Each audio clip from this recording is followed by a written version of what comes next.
ब्रज का प्रेम देखिए।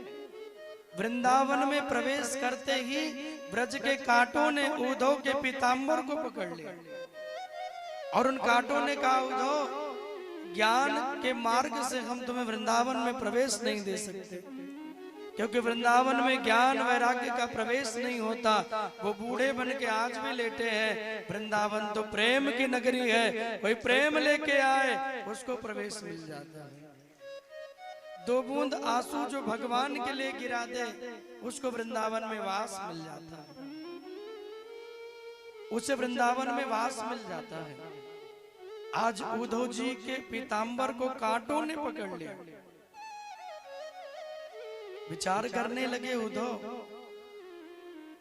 कि चले मथुरा से जब उद्धव वृंदावन निकट आया, वहीं से प्रेम ने अपना अनोखा रंग दिखलाया।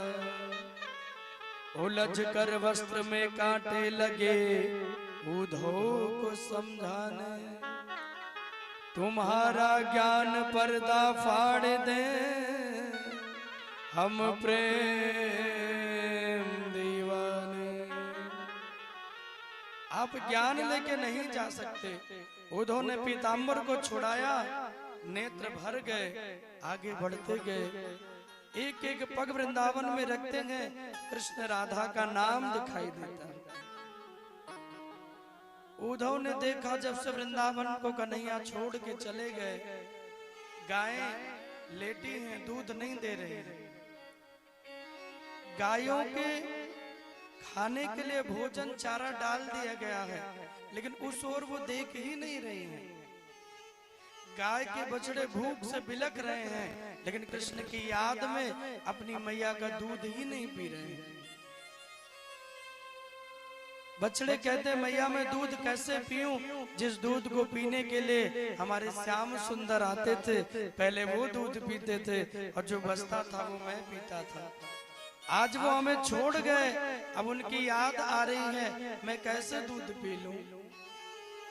ब्रजवासी यहाँ वहां पड़े हैं, गोपिकाएं घर में लेटी हैं, कोई द्वार पे बैठी हैं। जब से कन्हैया चले गए उन्हीं की याद में रोए जा रहे हैं।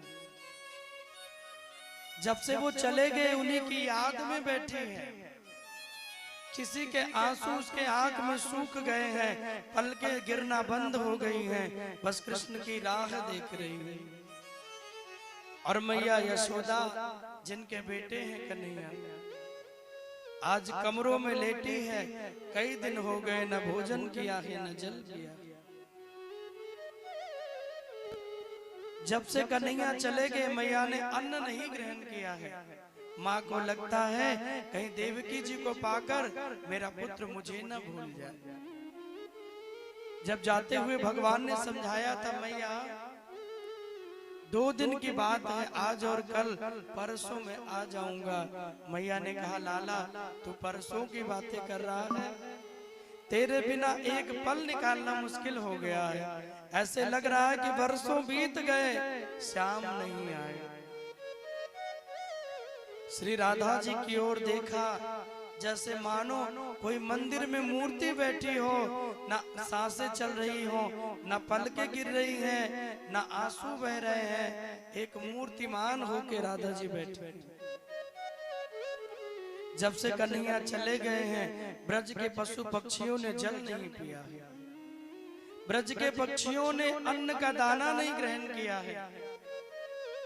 जब तक श्याम नहीं आएंगे मैं कुछ खाऊंगा नहीं। ये प्रेम है, निष्काम प्रेम किया है ब्रजवासियों ने, इसलिए भगवान ब्रजवासियों को कभी भूलते नहीं।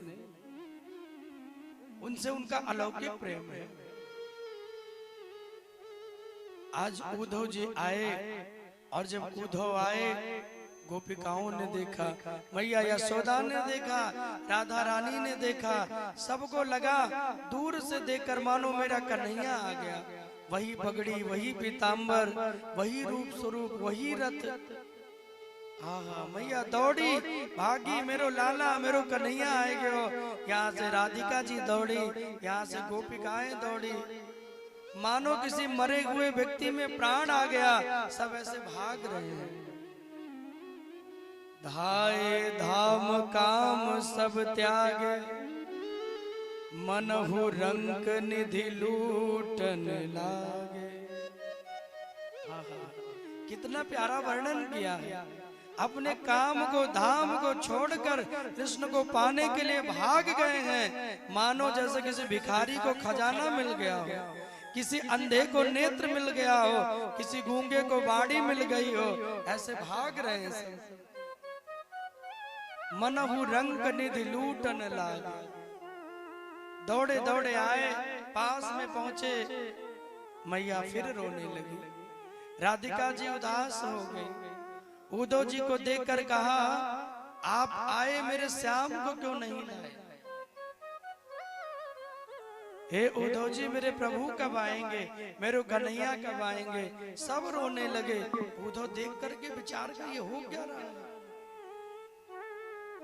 मैं तो आया था इनको ज्ञान का पाठ देने, इनके प्रेम में मेरा ज्ञान ही शून्य हो रहा है। रो पड़ी राधिका जी।